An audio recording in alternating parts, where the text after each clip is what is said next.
and welcome to ThreatTraq Essentials. I'm here this week with Brian Rexroad. How are you, Brian? I'm doing well, thanks. How are you doing, Don? Great to have you here. Let's talk about the stories that you guys covered on this week's ThreatTraq. The first one Stan brought to us was really, it was about a specific vulnerability. It was a bigger topic in that. It was about the purpose and significance of cyber threat intelligence. Tell me about that. Well, I think Stan was talking about a blog that really talked about what is the underlying intent behind threat intelligence, and I think he came to a conclusion that's very valuable. Is that the real objective is to get to information that others can use to be actionable, and there are lots of facets about that, and attributes about threat intelligence you want to try to get to make that actually possible. So it's really just a good overview article for someone to read to kind of just keep the overall purpose in mind, right? Because there's a lot going on. Sometimes you need to refocus and think, what's our ultimate goal here?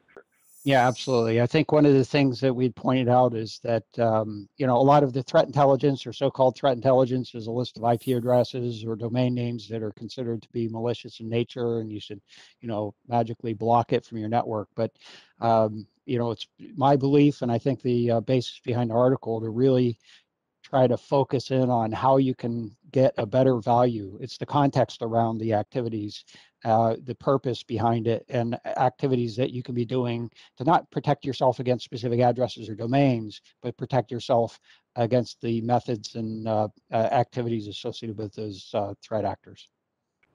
And you brought us a story about how artificial intelligence is being used in spear-phishing. Tell us a little more. Well, to my knowledge, it's not actually being used in spear-phishing, but this was a research activity that I think is very valuable to look at, in the sense that, it's been a challenge to consider how real practical artificial intelligence could be used in the context of threat activities. And this is one where they were able to demonstrate some value in crafting spear-phishing emails. That is, rather than sort of just doing carpet bombing of a generic phishing message, to have them crafted to a particular audience and to be able to do that at scale.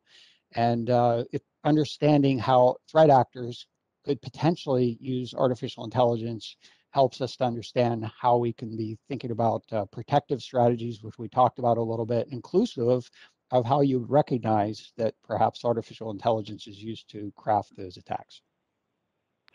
And it's a story about a malware developer who wound up infecting himself, in a sense. Tell me a little more about that.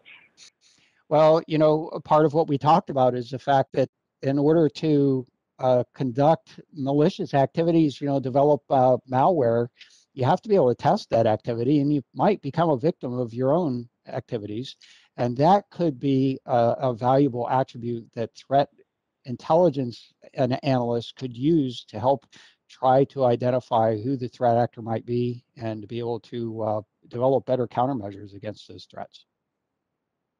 Well, thank you, Brian, and thank you all for watching. If you want to catch up on great stories like this every week, like and subscribe below. And if you want a deeper look at any of these stories, click on any of them and watch them in their entirety. We'll see you next time.